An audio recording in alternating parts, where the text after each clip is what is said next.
Hello and welcome to the United Views Transfer Special. Every Friday of this month we're going to bring you a special programme alongside our Transfer Roundup, which you can watch with Tom Doyle and Hayley every Wednesday from 6 o'clock on this channel. So make sure you subscribe. Next week we've got another top journalist on, but tonight we're going to go with one of Goal's finest and one of the top football writers out there. He's also chief editor of Goal Ireland, Peter Staunton. Thank you for coming on, mate.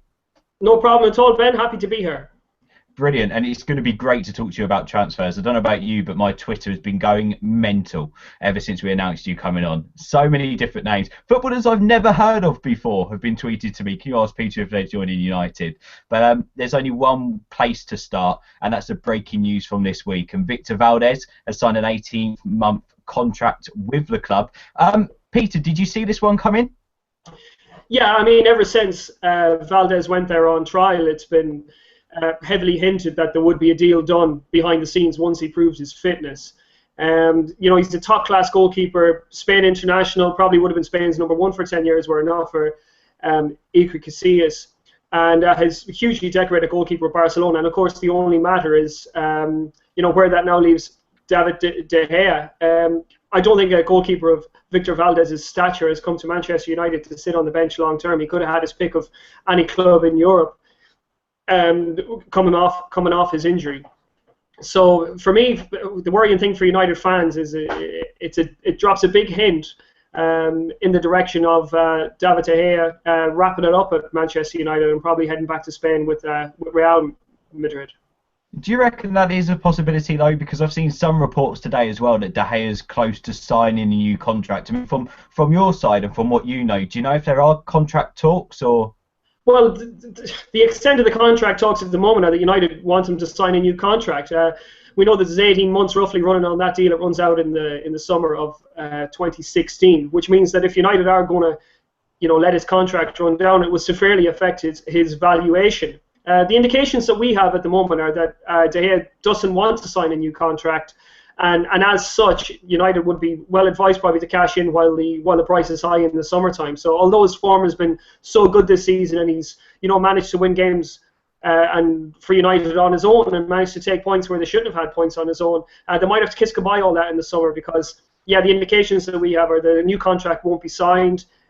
Victor Valdez is going to come in as a number 2 in the winter and number 1 in the summer, and David De Gea will be off. I mean, you've got all the links between Jorge Mendes and United and Real Madrid already, so it should be a smooth transition for him to leave the club. But I don't see anything else but an inevitable departure, I'm afraid. Oh, wow, I wasn't expecting to hear that after all the breaking news today. But yeah, no, I mean, there's so many more stories to talk about a bit later on, but that one's already blown me back. I mean, obviously as a United fan, David De Gea for us is the best goalkeeper in the world at the moment, and Madrid are going to have to pay a lot of money to get him. I mean, but they're capable of that, and of course you hear all the rumours about Gareth Bale. I mean, we'll come back to him anyway. Let's not go off topic. Victor Valdez, obviously you said he isn't here to be a number 2. You don't expect him to be a number 2, but it's another world-class signing by Van Gaal, isn't it? It's a terrific signing. Of course, he's a player who will be known to Van Gaal from his time at Barcelona. Of course, you know, Valdez would have been a young boy when Van Gaal was there, but he still would have been a player well known to him, and it's no coincidence that he chose to recuperate from his injury at Man United under Van Gaal than anywhere else. It's a fantastic signing, and one that is not so much decided by, say, your Ed Woodwards and you know, the transfer committee at the top of the tree. This is very much a Van Gaal signing. It's a player that he wanted, and much like Daley Blind was a player that he wanted. You know, he knows who to go after, and he knows how to do the deals in sort of a traditional English way, which is not really the way that he's been operating at clubs before. At Barcelona and Bayern, you know, the signings would have been brought in over his head. But, you know, he's shrewd.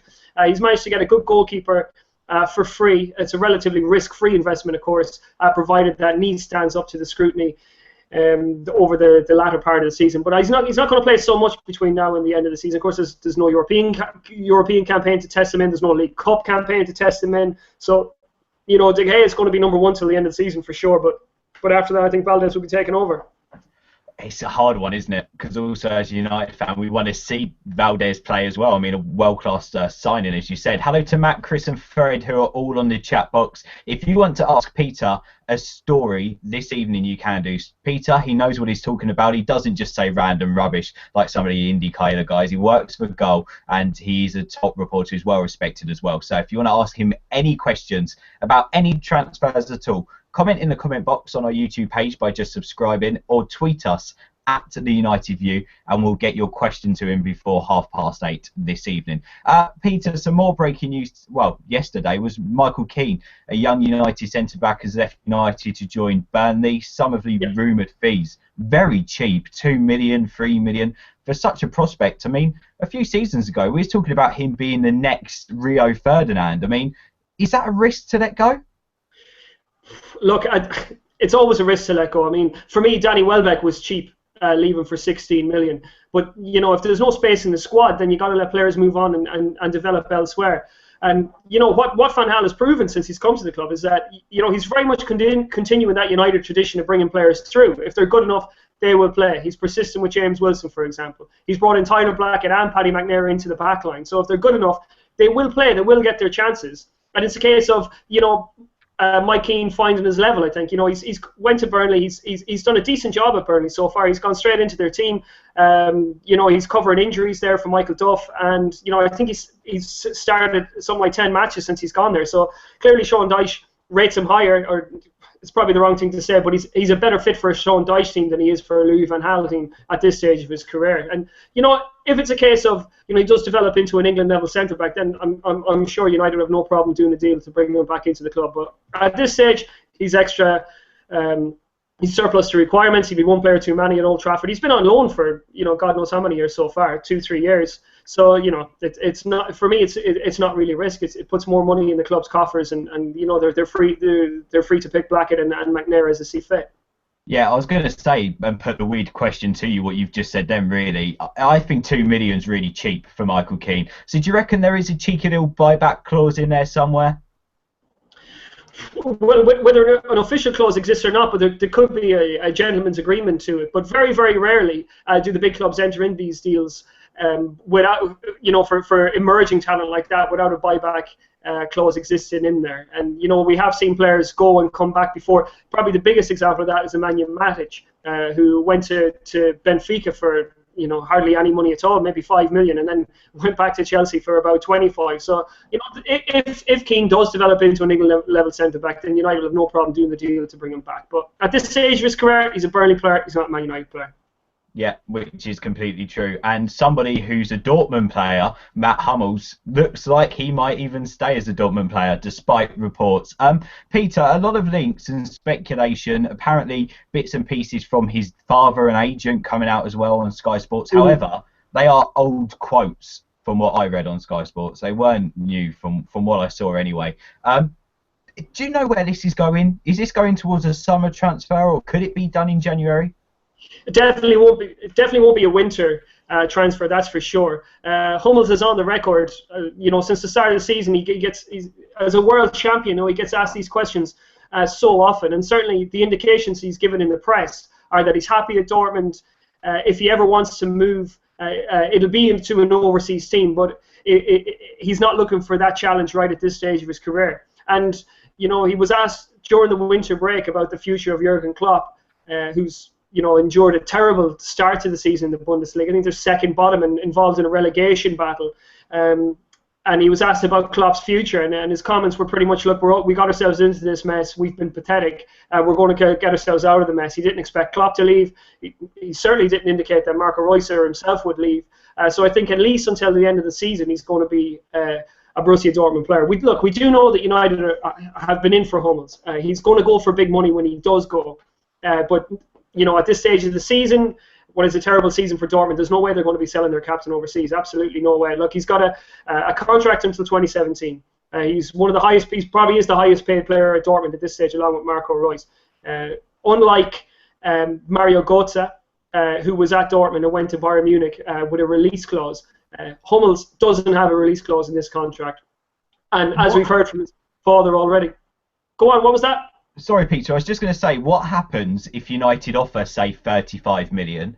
Dortmund go, yeah, that's a good price, putting in mind the trouble we might be in come the end of the season. Accept it. If they accept the offer, would Hummels go, or wouldn't he jump ship?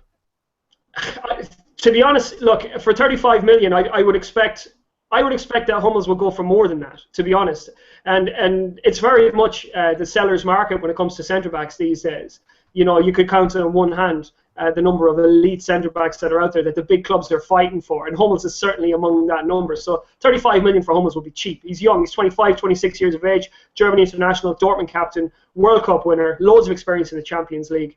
I just don't see how they would agree to sell him at this stage of the season. And look at their negotiation techniques. They refused to sell Robert Lewandowski to Bayern Munich for 2 years solid because they didn't want to lose him in that particular manner. So they turned down the bid and were willing to take the hit and actually lose him for free at the end of the contract rather than sell him. So Dortmund are hard-nosed, okay? Although we've seen Kagawa go to United, we've seen Nuri Sahin go to Real Madrid when he went.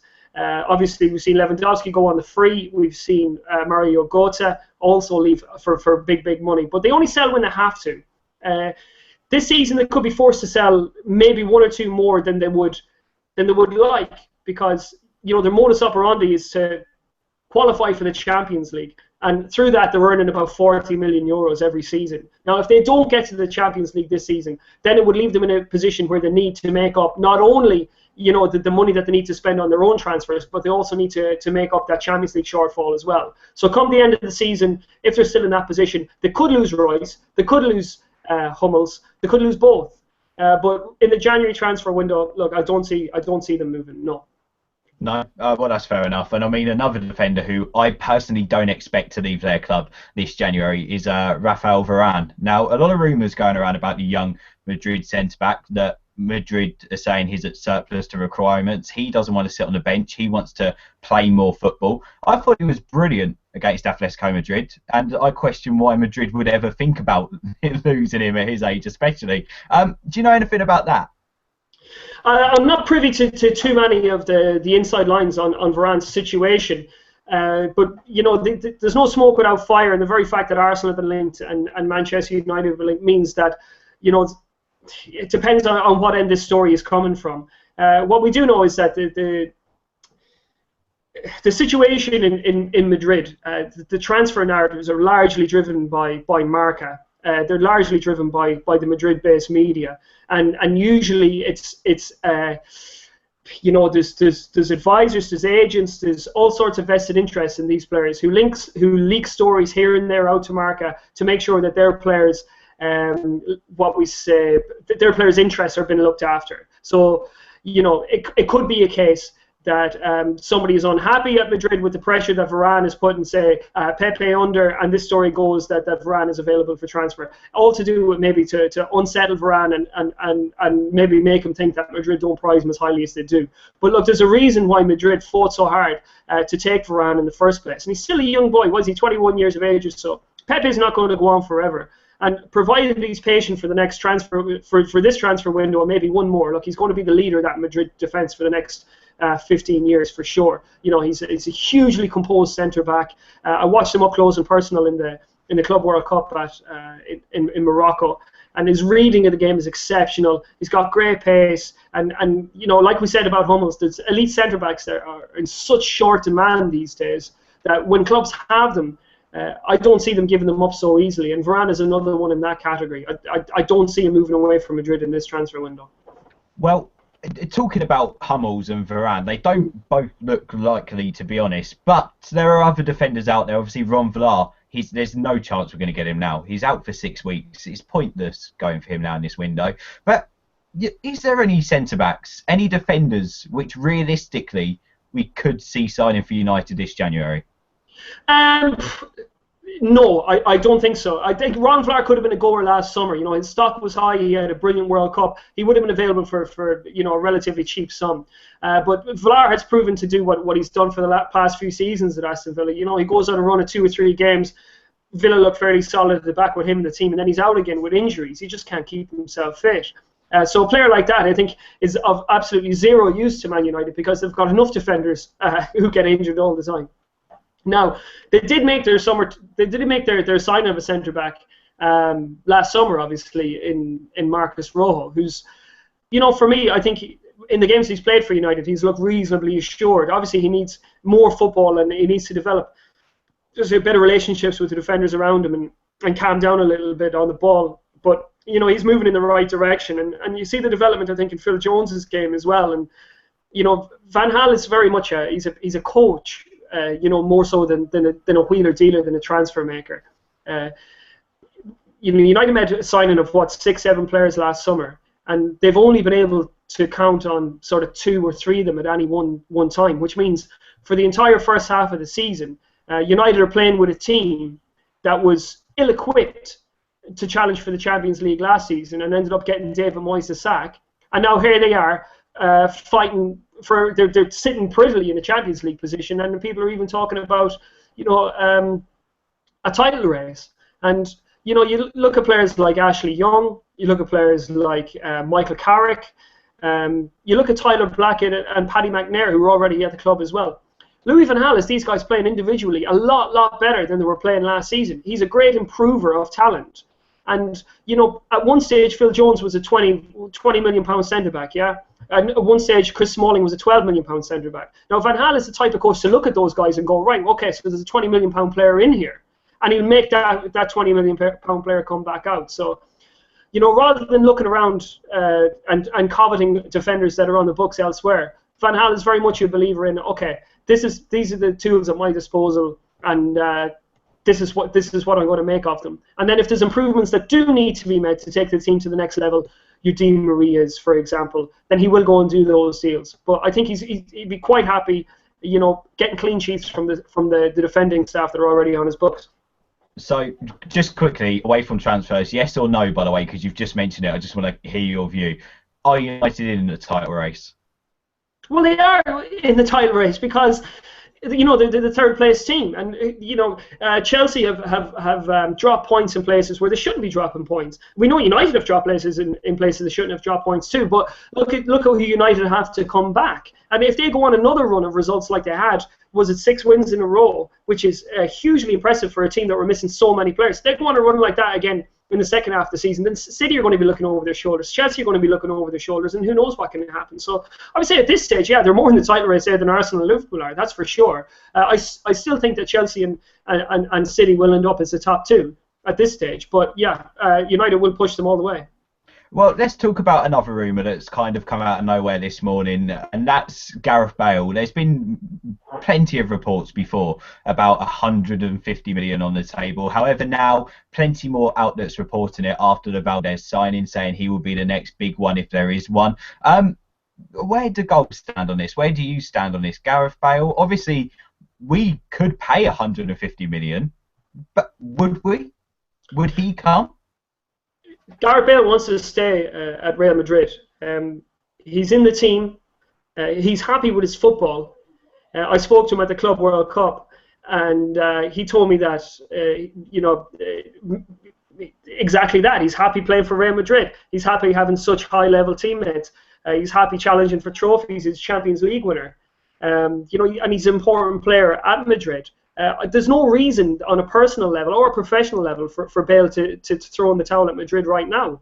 And I think any move back to the Premier League would very much be seen as a submission, in the sense that maybe he couldn't handle the lifestyle or he couldn't handle the football. Now, I spoke earlier on about the media dictating transfers around Madrid, and this is the classic example of it.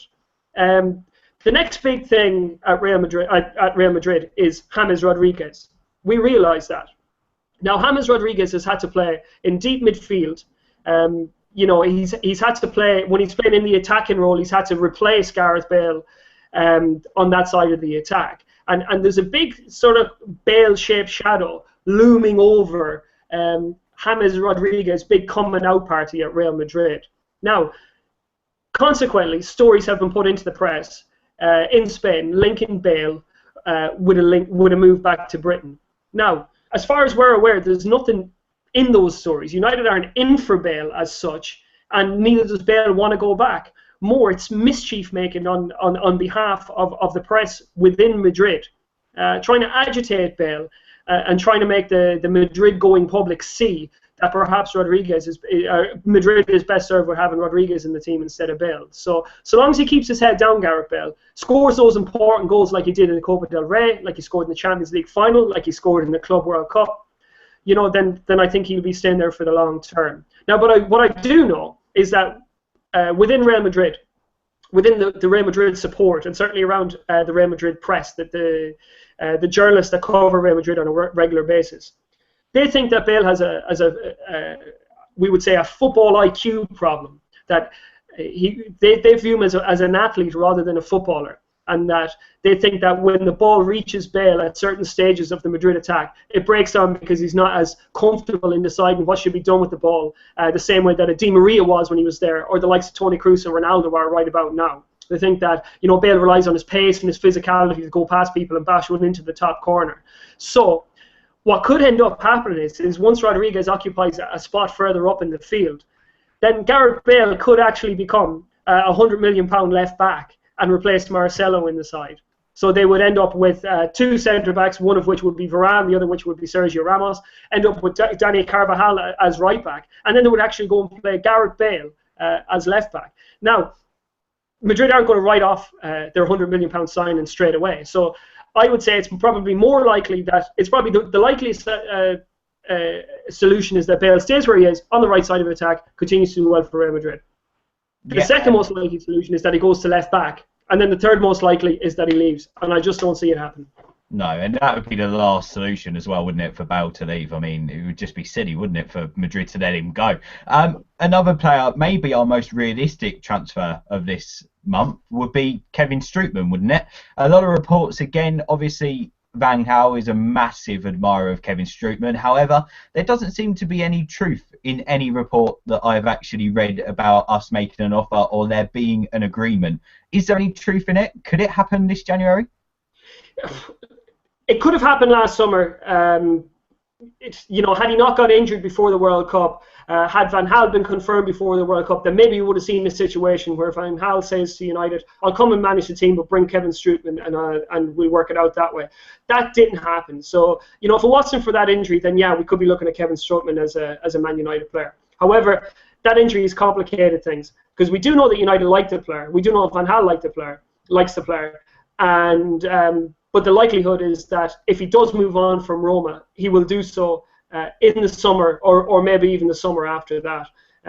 Roma are again, another great seller of players. You look at what they did with Mehdi Benatia last summer. They bought him for 11-12 million from Udinese and sold him on for, I think it was 30 million. So they know exactly what they're doing with players like this. They buy relatively cheap in that £7 to £10 million bracket, and then sell them on. Now, Strootman was a little bit more expensive than that, so they will be looking for good money for him. But look, he's only come back into he's back in the team since the winter break. He actually had a bit of football before the winter break, but he started. I think he did 90 minutes against Udinese, and by all accounts, did pretty well. Whether he's ready to play 90 minutes every week now, I don't think so. He's still convalescing from a knee ligament injury, so it would be more in Strootman's own interest to stay at Roma at least until the end of the season to see how he's holding up. And it would be more in Roma's interest to hold on to him as well, because if they try and bring him back to fitness over the next few weeks and he breaks down, then what would his price be? So I just don't, again, I think it's one of those that doesn't make sense in the winter market, but in the summer it's definitely one to keep an eye on, and probably the biggest goer of United's summer transfer campaign. We can only hope. What a quality player he was before that injury. Peter, one last player to talk about one-on-one, then we'll go over to the fans' questions. So if you're watching right now and you want to ask Peter about a rumour, you want to ask Peter about anything to do with United, you want to ask anything at all, make sure you tweet us at the United View or subscribe to us and comment in the comment box, and we'll get to your questions in a minute. But first of all, Peter, Radamel Falcao, he's on loan at the moment. He's not at the best of times, let's admit it, but do you expect United to sign him up? No, I don't. There's a provisional agreement in place to sign him for, I think it's £44 million at the end of the season, and bear in mind they've already paid £6 million for him at this stage. And I think the longer time goes on, despite the odd goal here and there, he hasn't proven to be a good value signing even at $6 million. Look, there's been whispers around Carrington that the players were somewhat curious about the way he walks and the way he runs, as in he favours that knee a little bit. He was rushed back from injury to try and compete for Colombia at the World Cup, and I think that's done him some damage. And it must be remembered that the only reason he was on loan in the first place and wasn't a permanent transfer is because every club in Europe who wanted him, Real Madrid, United, were just not convinced of his fitness. And there's legitimate reasons for that. When he was a younger player, he did his knee ligament at River Plate. He did it again in January. And, marvellous player at Porto and Atletico that he was, I don't believe that striker is there anymore. It doesn't look like that striker is there anymore on the evidence. And the more time that passes, the less suitable he looks as a permanent transfer for United. He's 28 years of age. He's going to be 29 next month. To pay $44 million for a 29-year-old with a dodgy knee ligament on 250 odd to 260 grand a week is just the height of folly, and I don't see United going through with it. No, so you don't reckon we will move for that one? And if not Falcao, then do we go for another striker, or do we just bring Chicharito back? I mean, where do we go if we don't sign Falcao? Well, Wayne Rooney will go back up front, of course. And goals haven't really been too much of a problem for United this season. I'm sure targets will materialise as the season goes on. Some players will come back into view that maybe have been off the radar, like Chicharito, and then they will move from there. But I don't think it'll be a case of, okay, we haven't got Falcao, we better go for somebody else. I think it'll just be a case of them deciding not to exercise the option on Falcao and then maybe look elsewhere if they think they need a striker. Okay, well, fair enough. There's Peter's opinions on the players we've put to him, but we want to hear your transfer questions. So comment in the comment box or tweet us at the United View. Let's go and have a look now, shall we, at Lewis's tweet, at the Lucky Lewis V. He says, can Daley Blind become a top midfielder? And do you reckon there's any future for Raphael at United, Peter? Yes, to both. I think yes to both. Last season, Daley Blind was the best player in the Eredivisie. He led Ajax to a title. He's a very intelligent player, a very adaptable player. He's got a great first touch. He knows how to bring people into play in that area of the field, and he's versatile as well. Can play on the left, in the middle, and at centre back. And I do think he's the type of player, the precise type of player that United have been missing. Again, of course, it's fitness issues for United players this season. They've missed him when he's not been in the team. But once he gets a solid run of games behind him, he'll slot in and he'll become like one of those Carrick, Ferdinand, Rooney signings where you just become accustomed to seeing him on the team sheet every week, and he'll always give an 8 or a 9 out of 10. Yeah, absolutely. Daley Blind is a United player for years to come, and he won't let them down. Raphael is a curious one. Everybody knows that there's a really, really good right back, a really, really good wing back in there somewhere, but it just won't consistently come out. Whether it's discipline issues or whether it's defensive shortfalls, there just always seems to be something holding Raphael back. But like I spoke about earlier on about Phil Jones and Chris Smalling and Ashley Young, these players who've improved under Van Gaal, I think it'll happen for Raphael. I don't think he's a busted flush by any stretch of the imagination at this stage, and given the right circumstances and given the right conditions to flourish, I think he'll become a very useful player for United in the future. And again, it has to be remembered, he's still only young. What, 24, 25? Yeah, and I mean, I was going to say, rumours, one name I haven't mentioned of Seamus Coleman, because they've quieted down today. What happens if we do get a right back or a player like Coleman? Do you still believe Raphael will have a future? Look, that would become the question after the sign Seamus Coleman. But do you reckon we will, by the way? Do you reckon Seamus Coleman could be a United player come the end of January? No, definitely not. My information is at Everton that they were completely taken by surprise that the United were even linked. I think it's a case of people looking at 2 + 2 and getting 5. Coleman's a good right back. United might do with a good right back like Coleman in their team. So there was 2 and 2 put together and 5 got. But Martinez has got absolutely zero intention of offloading Seamus Coleman, even for 25 million. The player himself might think that a transfer to Man United might do his career no harm. He's 26 now. I think he's got one big move in him. But whether it's to United this January, I very much think not. No. Well, okay, that's fair enough. Let's get to more of your questions as well then. On Twitter, let's have a look here. Jamie Ricketts says Arturo Vidal, Paul Pogba, Gundogan, sorry, Okay Gundogan, the Dortmund midfielder. Is there any truth in them links at all? In the links, I don't know, but the Ilkay Gundogan one is quite interesting because, again, he's got 18 months on his contract. And bear in mind that he spent the last sort of almost 2 years out injured. Dortmund are not very happy that he's sort of playing a stalling game over his latest deal.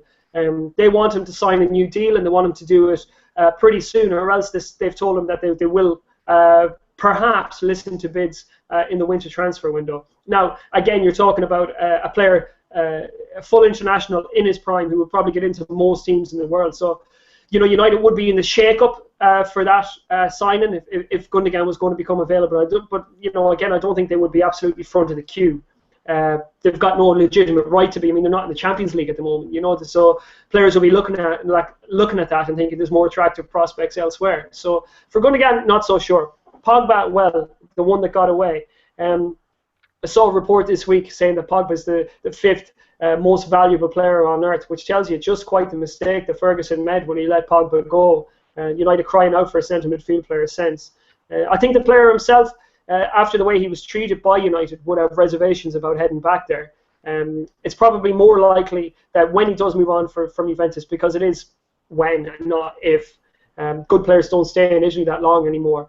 I think he'll move on to Paris Saint-Germain. So once they get their financial fair play sorted out, I think he will be their one crowning glory, their big signing, either 2015, 2016. I think you'll see Pogba go to Paris Saint-Germain.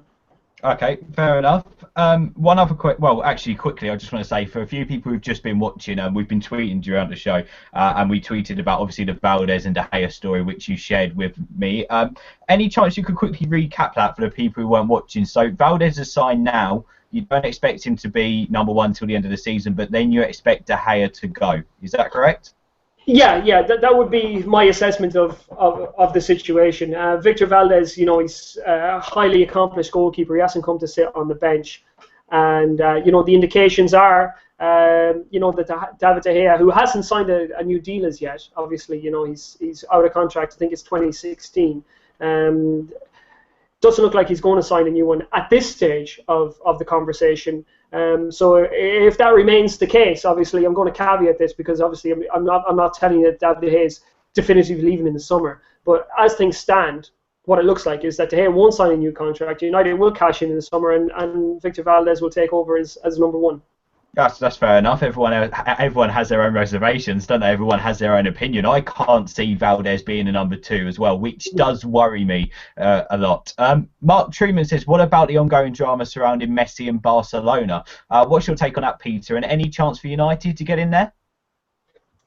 A chance for anybody to get in there, I think, at the minute. But the problem is Barcelona are an institutional meltdown at the moment. They've lost their sporting director, Anthony Zubizarreta. They've lost his assistant, Carlos Puyol. The coach, Luis Enrique, is under massive pressure. The president has just brought the elections forward in an effort to stymie Juan Laporta's dream team comeback of Xavi, Puyol, Abidal, and of course Pep Guardiola as sporting director. That was sort of in the pipeline to happen in 2016, but Bartomeu has called the election for 2015 to make sure that Guardiola and Xavi, who hasn't done his coaching badges as yet, to make sure that they aren't available. So it's civil war at Barcelona. Basically, it's not the place for Messi to thrive at the moment. But if there's going to be any power struggle between the coach and the player, I'll give you one guess who's going to win that particular power struggle. Barcelona will do everything in their power to make sure that Messi is kept placated at Barcelona. No doubt about that. But, at some stage of the conversation, it has to be realised that Messi has a value like every other player in the world. And, although they can't sign players for the next two transfer windows, they might see that, if a team is brave enough to come in with a 250 million euro bid, they might see that as an opportunity to cash in. But at this stage, I would say that only two clubs could probably afford to do that, and that would be Manchester City and Paris Saint-Germain. Now, Of course, Real Madrid could probably come in with that money too, but again, I don't really see that one happening. What's likely going to happen is Messi rides this one out, rides out the institutional conflict that's happened at Barcelona. Hopefully, the team will get back on track, and he can continue his career uninterrupted. But some of the things he's been saying in the last few months, he said I think it was one of the. There was somebody on the board, a board member who he said knew nothing about football. He said that he always envisioned staying at Barcelona, but you never know what might happen. There's one or two indications that all is not well with Messi at Barcelona. So, a cheeky €250 million bid might be no harm. Yeah, that's fair enough. Looking at comments, Fred Jones says, but what if Madrid get Royce? If Bale stays, then will United have a chance of getting Marco Royce? What do you reckon about that? I don't know. Look, Marco Reus will leave Borussia Dortmund. He's been quite evasive about what's going to happen with his contract. Dortmund have been trying to have him sign improved terms, even if he doesn't increase the length, just so they can take what is, I think, a 30 million release clause out of his contract. So he's going to be one of the next players to move on from Dortmund, without a shadow of a doubt. Now, again, much like we were saying about Gundogan, there's going to be a lot of clubs in the shake-up for Marco Reus once he comes out. Then it becomes a lifestyle choice for him. He sees what his international teammate Toni Kroos and Sami Khedira have achieved at Real Madrid. Would he be attracted there? Of course he would. He's not going to go to Barcelona, that's for sure. Will he pitch up at Bayern? It seems to be the done thing for Dortmund players to do. And then it becomes a question of whether he fancies England or not. And if he does decide to come to England, you've got City, who we know have been interested in Royce in the past, who've tried hard for him. They'd probably fancy themselves to be top of the queue if he was to leave Dortmund. And then United are probably the next band of clubs. Chelsea, United, they might come in from also. But at this stage, I'd say United are about maybe 5th or 6th on the list for Royce. I would have Real Madrid top of the list for him if he does decide to move on next up. Sorry, I'd have Bayern top of the list, Real Madrid if he decides to go overseas, and then the rest. That's fair enough. I mean, Bayern, well, you saw with Lewandowski, they can come out of nowhere, can't they, to grab a player. At the United View, tweet us, subscribe, or comment in the comment box. Any last questions for Peter? He's been very honest in his views. He's come to the United fan channel and said, I expected De Gea to go. Coleman, won't sign this transfer window in his opinion. So ask him anything you want to know. Peter's here to answer your question. Peter, quickly, while we get a couple more questions in, what do you expect Louis van Gaal to do in the summer transfer window? You said it's going to be difficult this transfer window for him to do anything. So what are you expecting towards the summer? Well, we know before Christmas, Edward Woodward was briefing journalists that there was going to be plenty of money for United to spend in the summer window, with the indications that some prime targets might be brought in. Now, look, by the time United were beaten by Swansea on the opening day of the season this season, I think Van Gaal knew that players had to be brought in, quick, so he needed to buy in bulk. They did get some quality in for sure, but it was more a case of getting numbers through the door rather than actually going for one or two prime targets. And I think that will be the change of strategy for next summer. I think Hummels will be a long-term, of course, who is a long-term target for United. I think that deal could possibly edge closer if he decides to leave Dortmund then, and then probably the Strootman deal. Again, if they could get him for the right price, I would expect to see him arrive and fortify the midfield ranks in the summertime. And then it's a case of whether or not they want to go for a striker. I don't think Falcao will stay. Van Persie is another year older, and despite the goals he scored, he's not actually playing that well, I find. So they might be tempted to go in for some younger blood in the summer transfer window up front. I mean, you've mentioned the money there United might have. Elliot's made a good point on Twitter saying you think City can pay 250 million and Chelsea. Oh, sorry, no, you said who did you say alongside for Messi? Madrid or City or Paris Saint-Germain? Paris Saint-Germain, I'd expect. Yeah, for 250 million. I mean, under financial fair play, realistically, United could afford him as well, couldn't they? Yeah, it's a complicated question.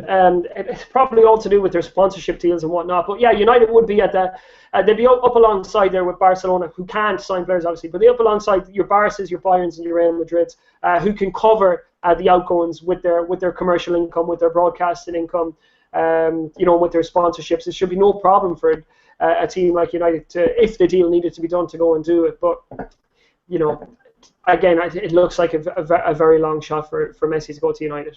Yeah, well, yeah, it would be. And you don't believe United will also take Falcao permanently, do you? Sorry, B per ever asked that question. I don't believe that United will take Falcao on a permanent deal. It's not one that makes sense to me. The indications are that at 6 million he hasn't proven even to be a good loan signing for the year. He's been a good extra man. I mean, he's scored a few important goals. He popped one in against Villa, obviously, a couple of weeks ago as well. And, he could be a useful player, but I mean, as a useful squad player at the age of 29 with a knee ligament injury behind him for 44 million, really an ideal signing. It just doesn't make any sense. Let's go to one last question, shall we? Santiago Hertas says, Klein to United. Any chance? Who to United, sorry? Nathaniel Klein. When we spoke about the right back situation, I'm a firm believer in Raphael. I think Van Gaal will end up getting good football out of Raphael. It'll be a good move for Klein. Klein has proven himself to be a great right back, Crystal Palace, and now at Southampton. He's certainly Premier League level, probably ready for another move up. Probably the next best Southampton player there who's primed for a transfer. So it would make sense for him to move on. United, the line of communication obviously is open with Southampton after the Luke Shaw deal, so it could be one to keep an eye on is Klein to Man United. And just quickly, sorry, one last question which I've just seen and I love your take on it. Robin Van Persie's future. Look, my feeling on Rob Van Persie is you probably see out his United deal, and then I think he's going to go back and finish his career at Feyenoord. And I think he's very much in the wind down stage of his career at this stage. He has scored a few goals for United this season, no doubt about that. But I don't think he's playing particularly well. He goes missing for long patches of the game. He's not involved much in the build-up play. He does manage to get his head or his leg on the odd thing to make it go in, but I think he's very much in the winding down stage of his career at this stage, Van Persie, and I don't think he'll have another big transfer in his career. I think he'll go home and finish his career there. Thank you very much, Peter. Thank you for coming on. Where can people find more of your stories, and where can people find you as well on Twitter? On Twitter, you can find me at Peter M. Staunton, and you can see more of my stuff, all my colleagues' great stuff on www.goal.com/en or www.goal.com/en-gb. One is the international edition. That's for your Barcelona, your Bayern, your Real Madrid stories. And the other one is for all your Premier League needs. So we've got some great writers on Goal, and I'd be delighted if you come and read it. Yeah, Peter, we're thrilled, honoured, and thank you so much for coming on the show. Peter Staunton from Goal there. He's also Chief Editor of Goal Ireland. Thank you very much for watching. We've put most of your transfer questions to Peter, and we shall be back next Friday with another transfer special. But for now, we'll see you Sunday from 10 o'clock with the Southampton review. And also next Wednesday, Tom and Haley will be back with United View's very own transfer roundup. Thank you for watching. Thank you once again to Peter, and we'll see you again on the transfer special next Friday, if you're not going to join us for the transfer roundup or the United review as well on Sunday night. Bye for now. Make sure you press subscribe and come on United ahead of Sunday's game. See you later.